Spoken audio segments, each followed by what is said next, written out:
Chez Monsieur 131. C'est où ce truc là? Attends. Hop, c'est ton colis. Hein. Tiens. Oh,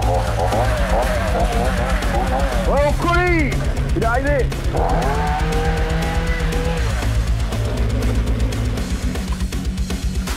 Bon, j'ai reçu mon colis. Bon, j'espère qu'ils ont rien oublié. Hein. Oh, cassé. Oh non! T'as vu, regarde l'état de mon joint de culasse. Il va falloir attendre encore. Bienvenue à toi, et merci d'avoir regardé mon générique. J'espère que tu auras aimé la livraison du colis. Bon, aujourd'hui, on va se déballer le petit colis. Ça va faire du bien. On a enfin reçu des pièces pour pouvoir travailler sur la voiture, ce qui va nous permettre d'avancer sur le projet. Allez, on se déballe ça, et je te montre ça en vidéo.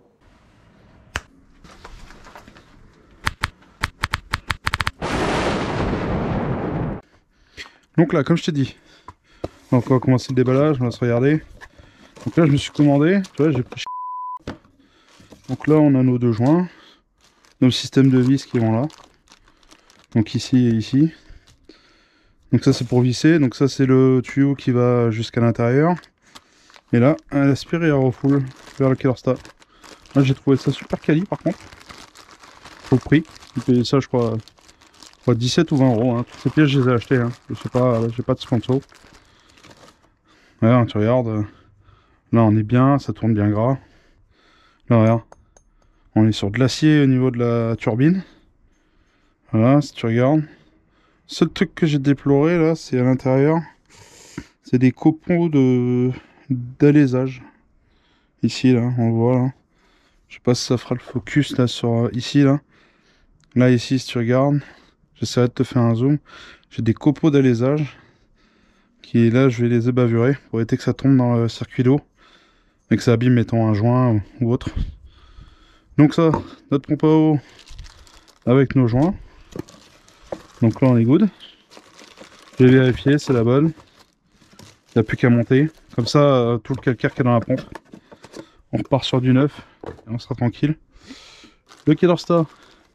Donc comme je t'ai dit, Kelorsta standard. Donc si tu regardes. Donc lui il est tout usiné, tout en aluminium. Donc ça c'est pas un Kelorsta, c'est que tu peux changer l'intérieur, tu vois, il est sorti. Donc là tu as ton Kelorsta intérieur, tu vois, avec l'ouverture. Voilà. Il s'ouvre ici. Et c'est à partir de là qu'il laisse passer pour aller au radiateur. Et là il fait son circuit interne. Voilà, très belle pièce. Aluminium. Comme je t'ai dit, je sais pas où c'est qu'on voit le tarage de la température du ressort. Ou c'est sur la boîte. Bref, je ne trouve pas le tarage. Mais en tout cas, c'est une ouverture 79 degrés. Si je le retrouve, je te fais une photo.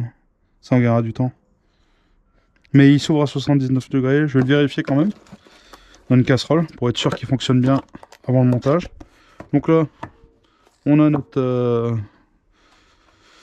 système d'eau complet. Donc là on repart sur du neuf. Donc ce que je t'ai dit c'est qu'ici, bon là j'ai pris deux filtres à huile. Pour moi c'est celui-là. Pour moi c'est un gros comme ça sur la voiture. Et j'avais deux références, j'avais celui-ci et celui-ci. Si tu regardes, le même emplacement du joint, mais 3/4, c'est même pas de vis. Si on regarde dedans, pour moi c'est celui-là. Hein. Je comparerai avec le vieux qui est dessus. Et sur ces modèles, on n'a pas le... Vu que comme je te dis, c'est un modèle qui est exporté en France. On n'a pas le... Enfin, on a exporté d'Italie en France et qu'il n'a pas été commercialisé en France. Bah, ce modèle-là, tu trouves pas forcément les pièces qui correspondent. Puis il n'y a plus trop de choix sur les sites de vente. Donc on a 2 filtres, ça on est tranquille. Ici, qu'est-ce qu'on a? Donc là en démontage, donc je te montre. Là on a, donc j'ai déjà vérifié, hein, c'est pour ça que c'est ouvert. Donc là on a notre joint interne. On a la lèvre de le cache poussière. Et dedans, on a nos pistons neufs. Avec ça c'est la vis qui va pour la purge. Le capuchon de purge, tu vois, que tu mets dessus. Voilà, comme ça on change. Parce qu'à l'avant, je pense qu'en fait, vu qu'ils sont restés ouverts, à coup sûr, avec les années que ça n'a pas bougé, ça va peut-être oxyder ici. Et on risque d'avoir, quand on va mettre des plaquettes neuves, un piston qui grippe ou un déséquilibre du freinage à l'avant. Donc on repart sur du neuf. Ça ne sera pas tout de suite, mais je te présente les colis qu'on a reçus. Voilà, donc on a ça. Bien sûr, j'ai pris les deux, hein, on a les deux avant. Hein. Voilà, là c'est le même. Hein. Il est complet, les 2 joints, la graisse de montage. Et voilà, ça c'est à remonter. Donc démontage des freins avant. Et on sera prêt. Tac tac, donc là les deux. Là à l'arrière pareil, hein. Alors, on repart sur la même chose. Alors j'ai pas trouvé les mécanismes de frein arrière. Mais par contre j'ai trouvé le mètre cylindre. Donc pareil, on repart sur du neuf. Parce qu'à mon avis ça a dû sécher et oxyder. Donc voilà. Donc mètre cylindre de frein arrière neuf. Donc il faudra le démonter les bols. Et les changer à l'intérieur. Et si je trouve le mécanisme en ce temps-là, si je le trouve pas, bah, je le ferai faire refaire les internes. Ça c'est pas très cher, hein, donc autant le changer. Et puis en même temps, ça fera une bonne purge du système de frein complet. Donc on en a un, on en a deux. Là, une courroie de distribution. Voilà, non, 148 dents, pardon. Alors, je vais t'expliquer un truc sur les courroies de distribution, sur les tout ce qui est véhicule modèle italien. Alors, c'est vrai qu'aujourd'hui, avec nos distributions, on a tendance à les utiliser beaucoup plus longtemps qu'avant. Est-ce que j'en ai une à te montrer? En gros, les modèles des véhicules italiens, si tu regardes bien, elles sont hyper fines et pas très larges. Et ce qui se passe, en fait, c'est que ces distributions-là, tu vois, on voit, c'est hyper fin. Hein. Ouais, ça doit représenter 2 mm, même pas. Comparé à une de Peugeot qui fait quasiment ça. Hein. Fait quasiment le double. Hein, si tu regardes Peugeot Citroën. Mais en fait, ces courroies-là, faut pas les laisser trop longtemps. Donc 4 ans maximum. Et 30 000 km. Tu les changes. Ça vaut pas grand-chose. Ça vaut 12 balles. 12-15 balles. Sur ces moteurs-là, c'est facile à faire. C'est tu as ton repère en haut. Tu as ton repère de l'autre côté. Tu les alignes. T'as pas de poulie déphasage. Et en bas, tu as tes poulies. Tu mets ta courroie. Tu mets ton tendeur. Et t'as plus qu'à travailler. Voilà. Donc, une courroie. Neuve. J'ai pas trouvé le galet. Parce que le galet, là-dessus, c'est un modèle spécifique. Il faut que je le démonte pour vérifier le numéro et pour le commander sur le roulement. Parce que je trouverai pas le numéro du galet. Et j'ai le même à faire sur le galet de compresseur, comme je t'ai dit.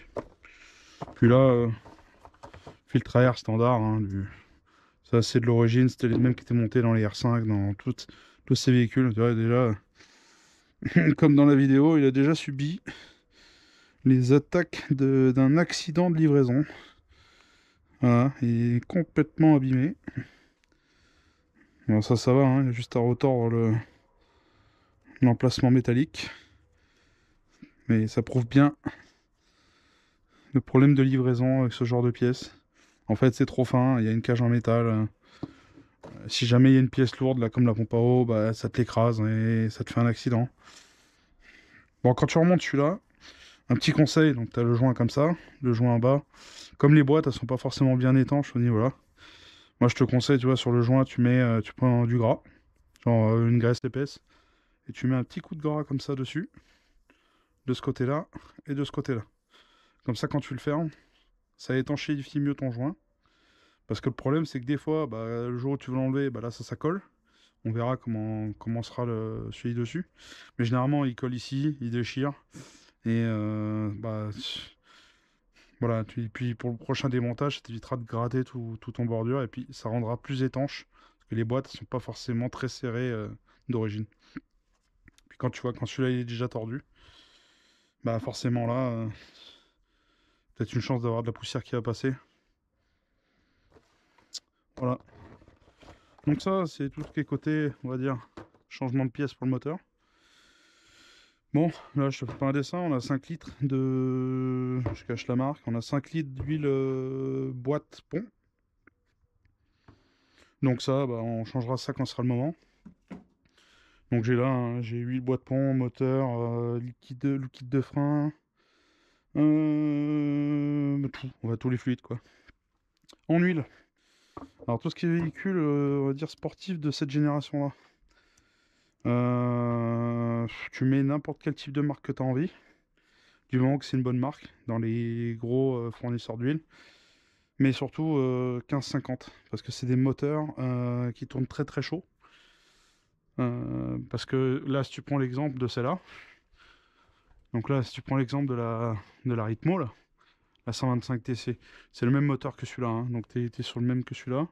Ce qui se passe, c'est que celui-là, il a plus d'air en fait. Et là, si on regarde sur celui-là, je sais pas s'il est ouvert. Oui, là, il est ouvert. Donc là, si tu regardes sur celui-là, bah en gros, t'as pas beaucoup d'air, t'as toute la chaleur qui se stocke ici. Et ça, c'est un moteur, tu mets pas la main dessus, hein. Facilement, tu fais des joints de culasse à répétition, dû à cause de... les radiateurs, ils sont tout petits, c'est mal ventilé, c'est pas fait pour faire des bouchons. À l'époque, il n'y a pas trop de bouchons quand on roulait. Et là, tu vois, si tu regardes, t'as le même système de refroidissement que la 131. C'est le même bloc. Donc voilà. Et puis là, tu vois la différence. Tu vois, là, on était sur un moteur compresseur. Là, tu as un carburateur unique Weber. Voilà. Avec ça, c'est fidèle au moteur 125. Donc, c'est le Ritmo 125 Abarth. Modèle 125 chevaux. Qu'est-ce que je voulais dire Ah oui. Alors, tu avais le 130, mais le 130, ils avaient mis l'allumeur ici. En fait, ils ont sorti deux versions. Cette version-là, c'est celle qui a les manos et le tableau de bord spécial avec les phares avant ronds. Celle de 81, qui a été sortie une année. Donc c'est le même moteur, hein, même type de moteur. La différence entre le 130, c'est qu'ils avaient mis un allumeur électronique de ce côté-là. Donc tu avais un allumeur en bout d'arbre à cam. Et cet allumeur, en fait, il te permettait à l'époque, quand ils avaient mis 130 chevaux dessous, parce que dessous, tu avais 2 Weber 45. Donc tu avais le Weber ici, le radiateur reculé, toute la face avant différente. Et tu avais une espèce de boîte à air qui venait comme ça et sur le côté. C'était quasiment, comme elle n'avait pas été trop aimée, ils avaient mis quasiment un système de compétition sur route, hein. C'était, à l'époque, tu mettais double carbu Weber, c'était pour faire du rallye, hein. Mais ils avaient mis ça sur route, c'était carrément homologué route. Les gens, ils avaient ça pour rouler tous les matins. Et c'est quand même pas mal marrant. Après, je vais te montrer, bon là, la version. Donc ça, c'est la version 130, enfin 125. Là, tu as la version compresseur. Donc, tu as culasse, compresseur, carbu. Donc, 140 chevaux. Et là, je vais te montrer la différence. Là, tu vois. Là, tu es sur une Lancia Delta. Donc, là, actuellement, elle est en cours de restauration. Je suis en train d'avancer. J'attends des pièces. Le plus dangereux, en fait, avec les italiennes, c'est les pièces. Parce qu'en fait, les pièces, c'est... tu vas passer clairement sur une italienne comme ça. Tu vas passer un an à trouver les pièces, les bonnes références, les bons modèles. Là, on vient juste de remonter le moteur dedans. On a turbo neuf, moteur neuf. Et là c'est ce que je te dis. Tu vois, l'allumeur qui est ici, comme je t'avais dit, à l'époque, les Italiens, ils mélangeaient un peu toutes les voitures au niveau technologique. La 130, tu vois, elle a la même culasse que la Ritmo, que la... pas les mêmes dômes à l'intérieur, bien sûr, mais c'est le même type de culasse que la 131, que la Ritmo. C'est juste les couvre-culasses qui sont différents, qu'ils ont badgé Lancia. Si tu regardes là, tu as l'allumeur électronique qui a été mis dans la Ritmo 130 Abarth, la version 2, celle de 82. Et en fait, quand tu mettais l'allumeur ici, ça te permettait d'avoir... bon là, il est inversé, parce que l'échappement est ici, par rapport à cela.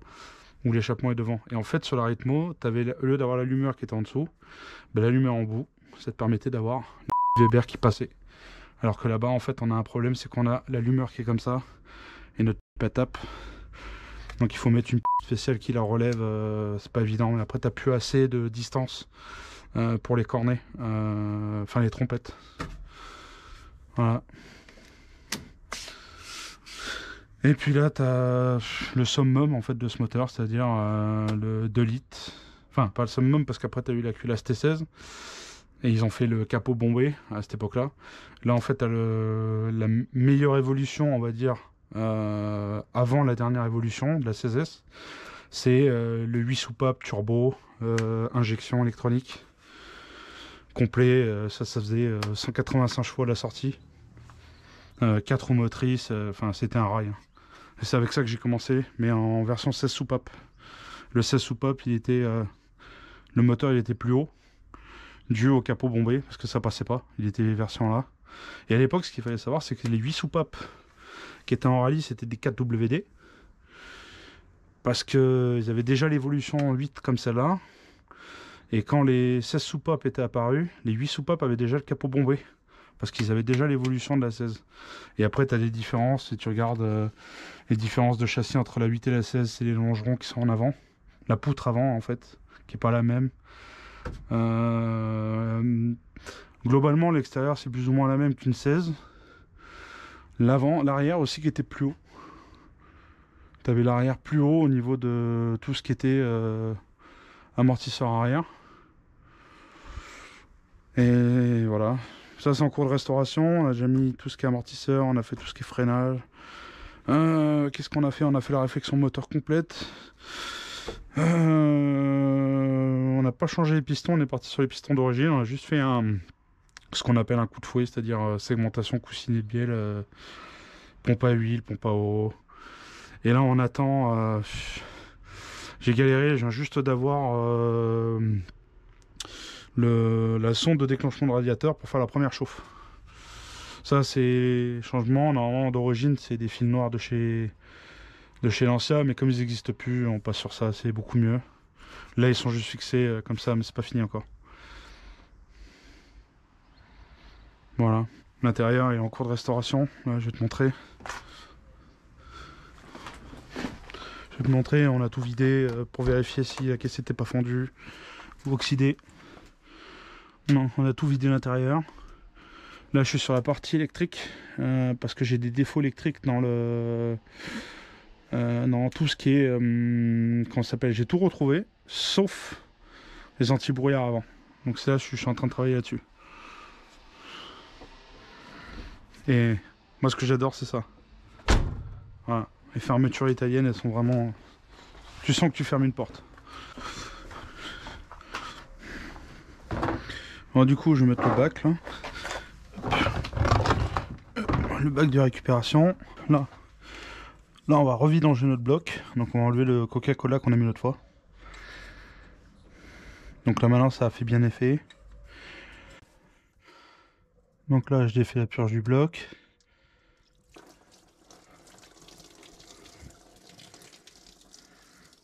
Voilà. Donc ça c'est la vis de purge du bloc. Et là on démonte. On enlève déjà. Là, on va se défaire toutes les durites. Et on va s'enlever le radiateur. Ça on aura de la place.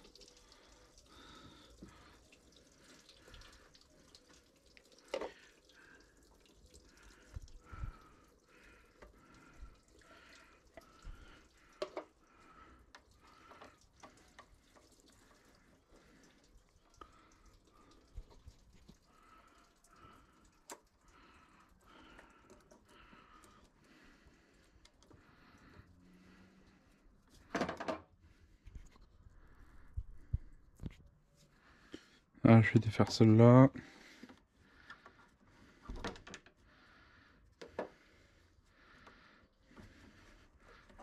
Et d'une.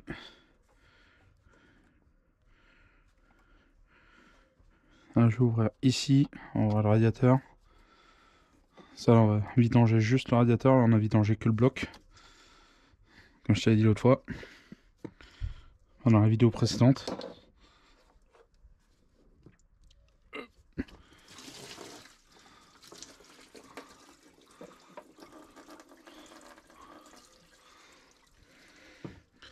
Hop, on va laisser se vider.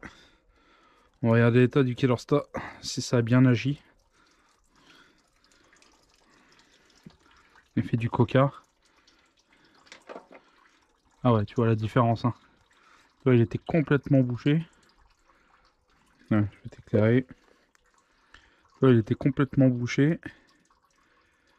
Et là, tu vois, ça a déjà tout nettoyé. Et t'as vu, regarde. Là, si tu le remets en route, il y a beaucoup de chances que ton Kelorsta, tu vois, reste coincé. Hein. Donc c'est pour ça qu'on l'a prévu pour le changer. Ah, ça tient même plus. Ouais, c'est bon, c'est parti. Allez, ça, on enlève les dunes. Et on va se démonter tout ça. Hop, la deuxième. On va se défaire celle-là. Est-ce qu'on passe? Non, bah, va rester. Le radiateur, c'est comment? C'est ça, c'est une 10 là. Donc c'est ça ici. Donc là, bon, ça tient pas. Ok.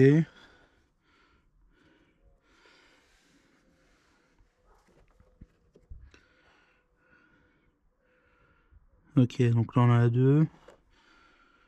Ah là, le galet, il est pas beau. Hein. Bon allez, on continue. On va se démonter ça. Faut qu'on s'enlève le radiateur. Donc clé de 10.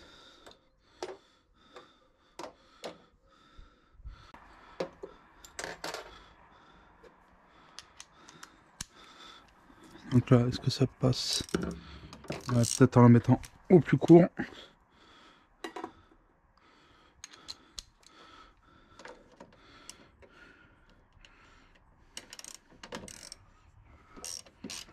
Allez, hop, à 10. Alors, je me rappelle plus exactement comment il s'enlève le radiateur. C'est pour ça que je suis comme vous là, j'essaie de voir. Je sais qu'il y en avait une là. Je sais pas si en bas elle est vissée ou posée.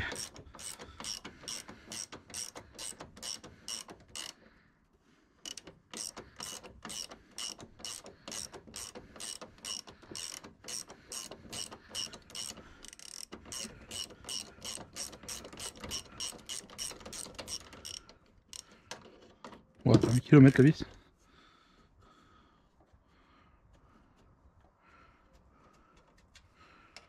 Voilà, et l'autre côté.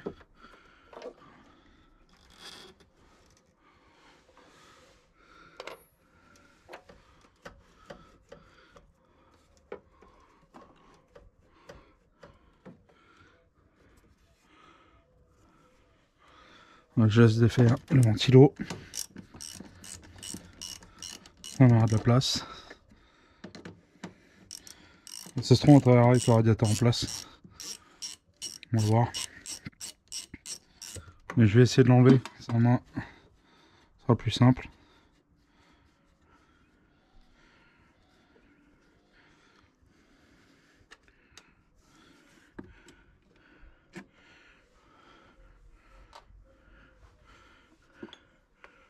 D'une.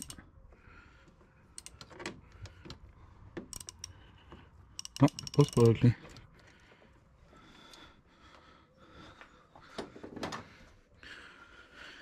Je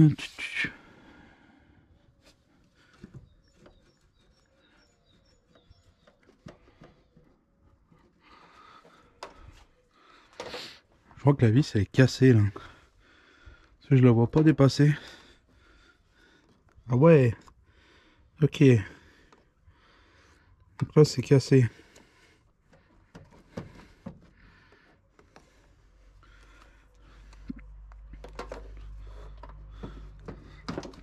Ah oui, ok. Donc là en fait la vis ils l'ont cassé. Et du coup ça tenait pas. Ok, donc là il s'en va en entier. Ça m'a arrangé. Donc là on avait le marron extérieur noir, rouge. Et là. On va pas se tromper, c'est un 2 fils.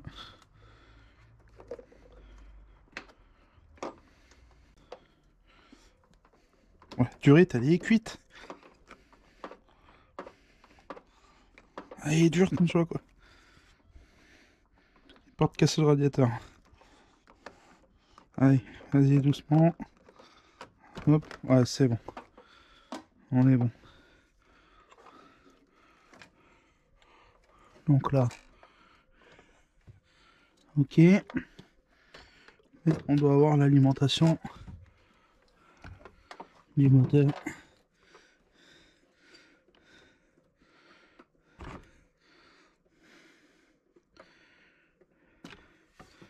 Hop là. Waouh. Bon, ça va, il est propre. Donc ça. Hop, tac.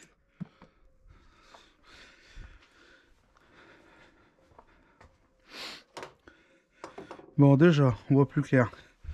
Là maintenant, faut qu'on défasse ça. Donc on va finir de défaire le tuyau d'eau.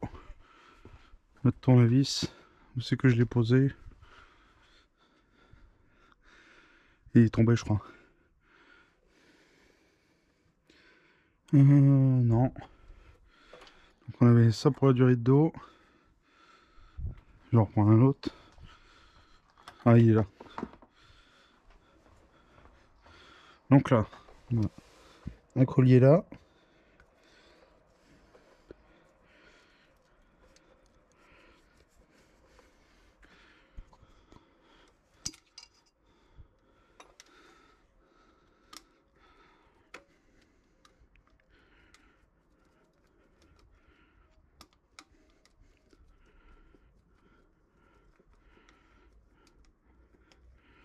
Ok.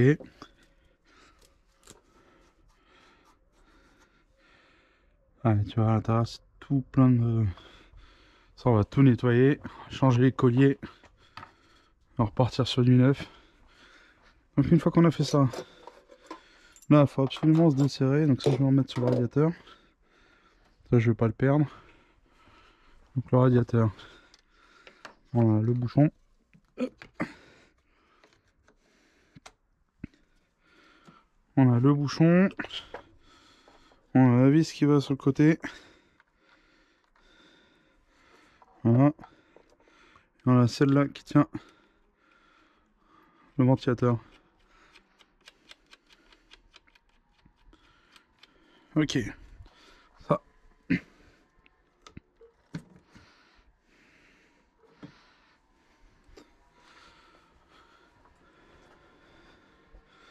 Donc maintenant, là, il faut absolument défaire cela.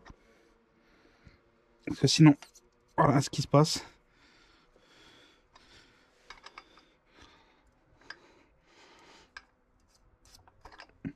Ah là là. Comment je vais bloquer ça? J'ai pas de péteuse.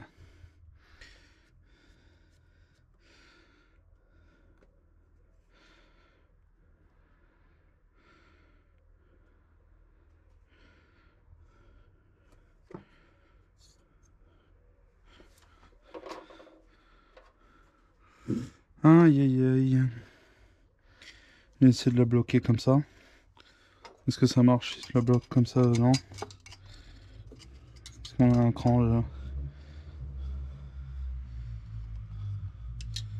Est-ce que je fais ça? Est-ce que si je la bloque avec la courroie, avec plus de tension, peut-être une clé de bonne qualité, une 13. Une 13 avec un ticket. Peut-être être mieux.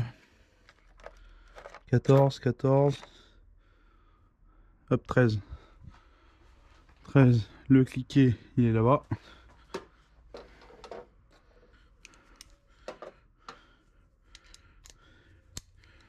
Est-ce qu'elle passe? Ah, elle passe pas.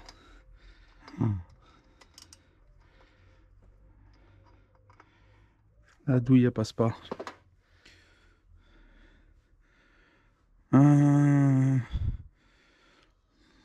Sinon, j'enlèverai avec le... Et non, on est obligé de la monter avant. Bon, on va reprendre ça. Hein, c'est la seule qui passe. Est-ce que l'arrière d'où il passe? Oui. En faisant ça. Ok. Et là, si je fais ça.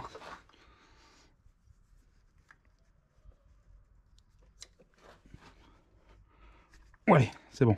Et d'une. Là, je me sers de la courroie pour bloquer avec une main. Oh, c'est bon. Et la dernière, j'espère qu'on aura un peu de chance. Ah, c'est bon, on a réussi. Donc là, notre poulie est défaite. Donc là, ce qu'on va faire, c'est qu'on va se desserrer notre alternateur. Ça va nous libérer la courroie d'accessoires. Mais avant ça, on va enlever la poulie du compresseur. Donc ça doit être ça. Ça ou ça ou ça. Je les emmène pour pas revenir.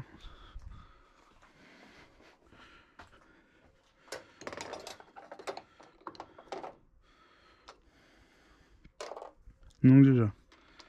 Non, c'est pas cela. Ça c'est quoi? 19. 18.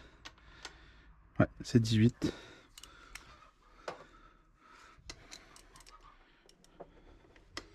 Alors déjà. Hop. Ça, c'est détendu. Je vais la laisser en place.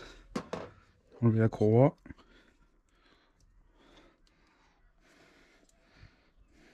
Non, du coup, je change le galet.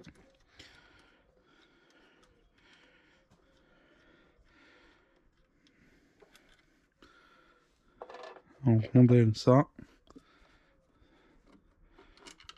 Hop, derrière il y a la cale. Je vais la laisser. Ok. Là, la courroie, elle s'en va.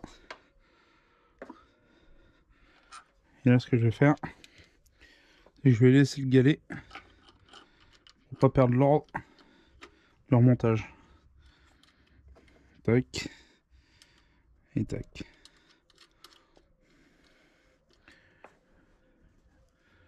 Ah, c'est bon, ça tourne bien gras. Comment est la courroie? Oh! Oh, ça c'est pas beau. Aïe aïe aïe. Ça c'est quasi introuvable. Hein.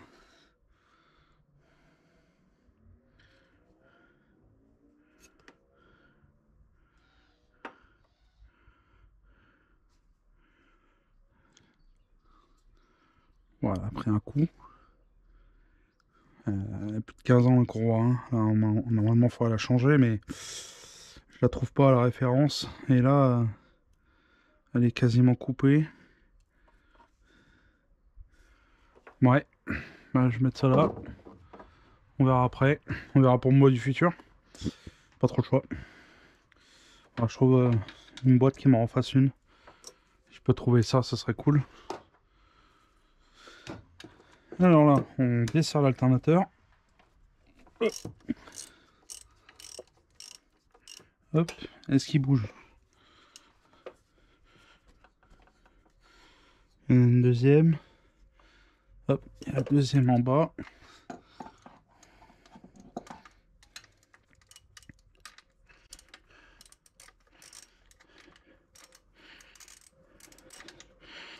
Ah, beaucoup plus gros. Ok. Donc ça c'est quoi? 17. Peut-être 19. Hein.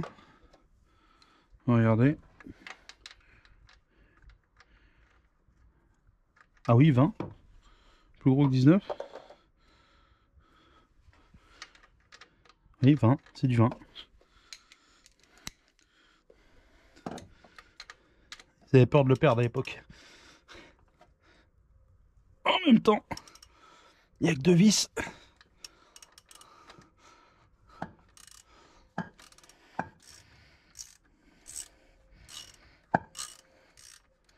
Alors lui, on l'a changé neuf. Je vais quand même le démonter pour vérifier l'état dedans. Si au niveau, enfin, s'il n'a pas oxydé. Ok. Et là, courroie l'accessoire. Ça, je devrais le trouver en référence, mais ouais, elle a déjà la forme. Ah ouais, elle est craquelée. Elle est HS. Ouais, je vais voir si je peux trouver ça. Là, on va se défaire la poulie.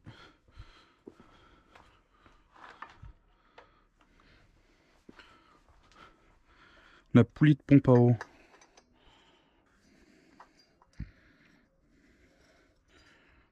Donc déjà, comment elle tourne déjà? Est-ce qu'elle est malade? Ouais. Elle tourne gras, mais on dirait qu'il y a un truc qui fait du bruit dedans. Est-ce que c'est derrière? Est-ce que c'est de la poussière? Donc là, boulon rondelle.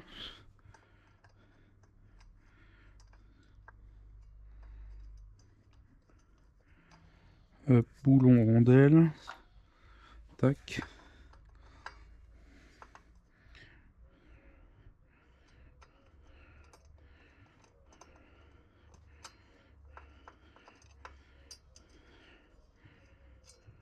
Hop. Boulon rondelle. Tac. Et là, normalement, elle s'en va.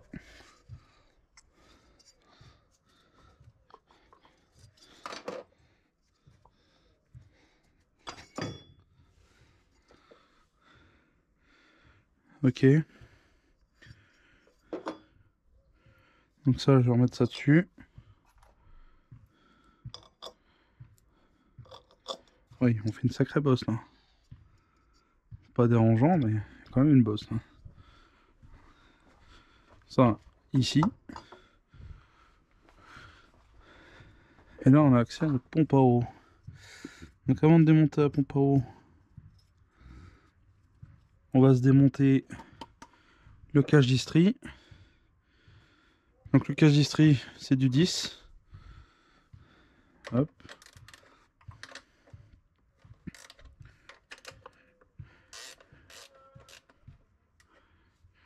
Chut, je suis en train de tourner. Allez. Le boulon. Là, on a double rondelle, comme toutes les voitures italiennes. C'est toujours doublé. Ici.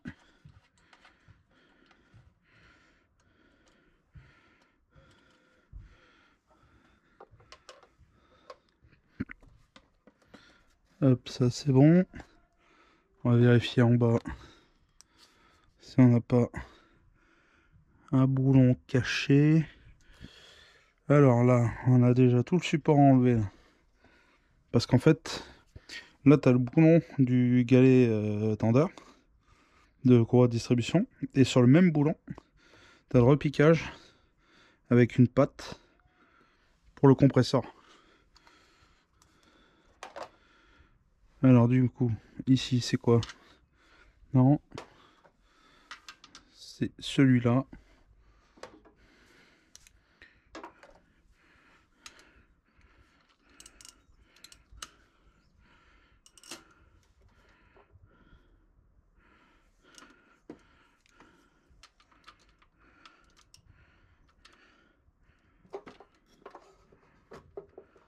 Hein, lampe.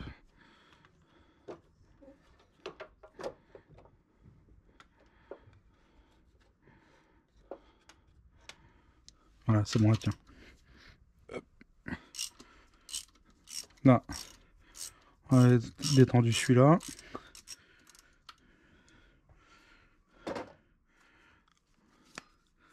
On va faire les deux qui sont en bas. Donc ça doit être un 13. Oh! Oh, c'est pas mal ça. Ça, c'est bien ça. Regarde. Même pas serré. Encore mieux. Ouais, desserré à la main. Ah, il y a tout à reprendre hein, sur cette voiture. Hein.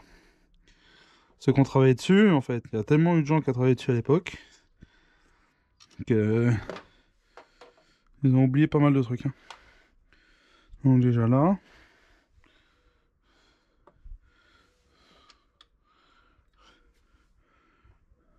17.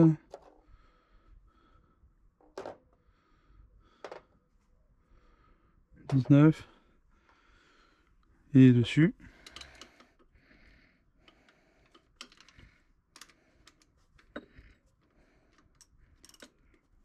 Allez. Il est bloqué celui-là. Je commence à mettre 3 rallonges.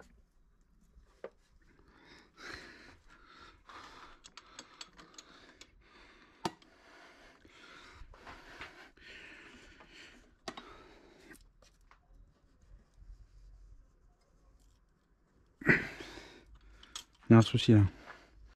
Donc là j'ai défait le tendeur. Donc j'ai pas mal galéré parce qu'en fait derrière cette vis là, je sais pas s'ils l'ont pas mis à l'envers. Mais tu vois, il y avait un contre-écrou et un boulon, tu vois. Et j'étais obligé de le bloquer, il n'y avait aucune vis qui passait. Bon, c'est bon, on l'a eu. Donc déjà ça. Là, on va se défaire le tendeur.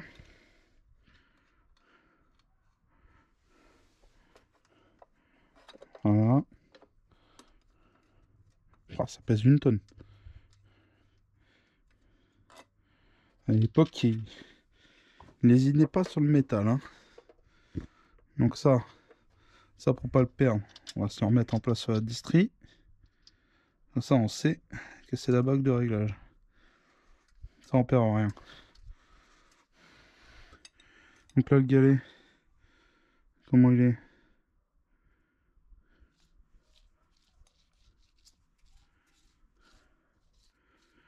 Ah, j'essaie de trouver les numéros là de... Ah, il y a des numéros là. J'ai regardé sur le roulement si je peux pas le trouver avec ça. Donc déjà, on a ça. Et là, on a celle-là qui va en bas. Donc les deux. Ça, je vais mettre dessus. Moi, je remets tout sur chaque pièce. Je remets chaque boulon. Ça, moi, ça m'évite de perdre, de galérer pour remonter. Donc déjà ça. Ça, avec ça. Tac.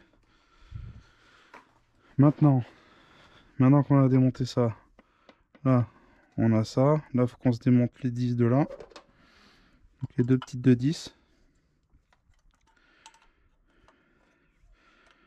Hop, là.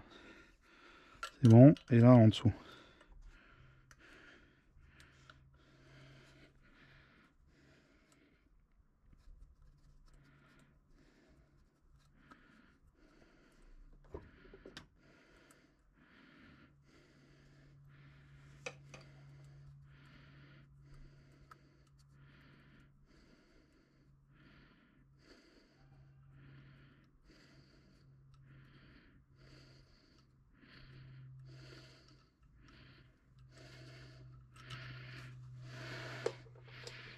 Et d'une.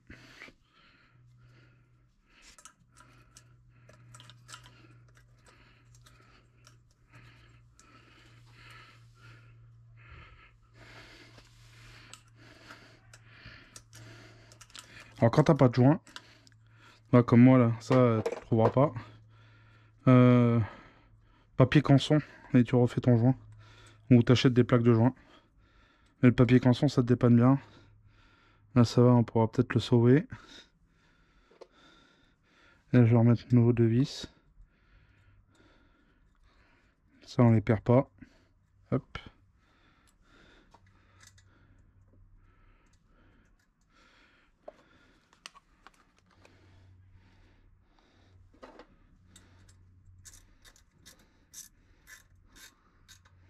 Hop.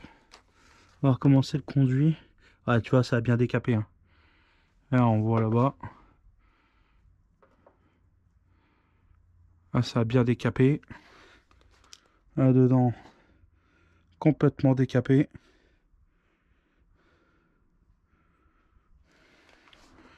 Hop, on va poser les pièces.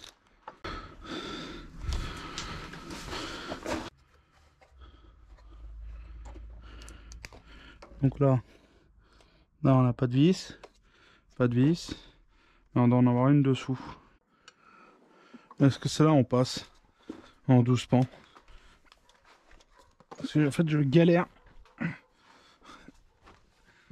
Il y a un boulon qui est là. Je sais pas si tu vas le voir avec moi. Ah.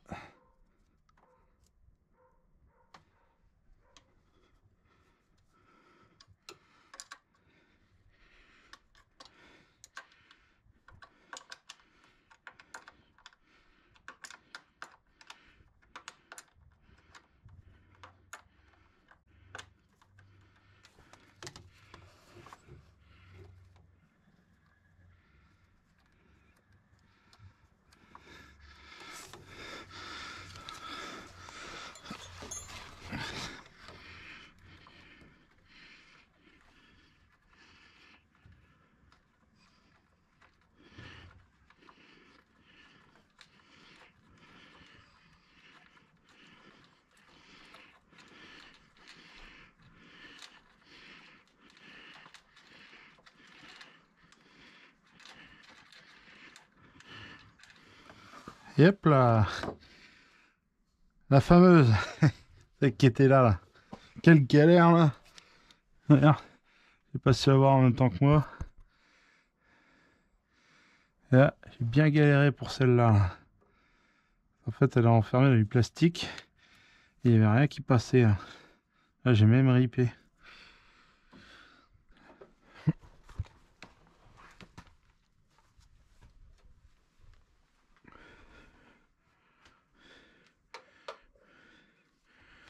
Et là, normalement,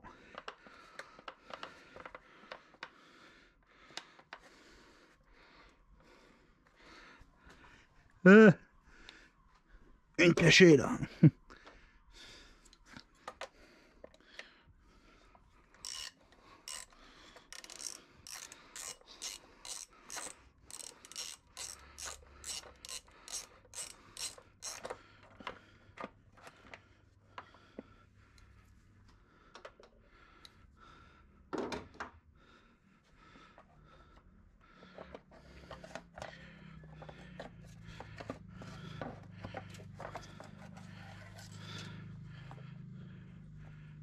Et niveau d'huile. Et voilà la distrie.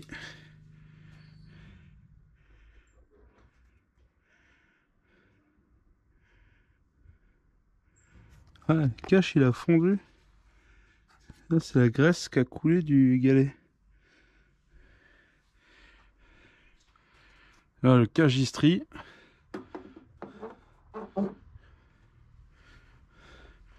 Comment elle est cette distrie? Ouah, elle est craquelée.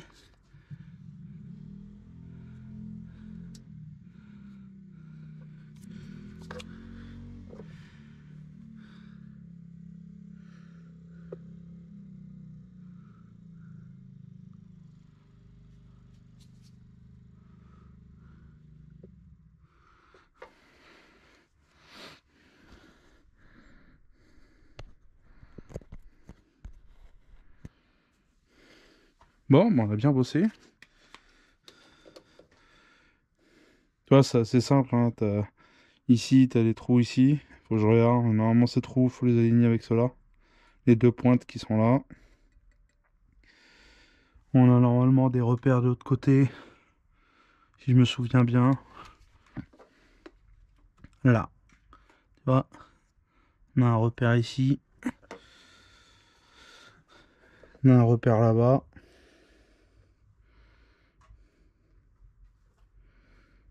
C'est pas beau, hein.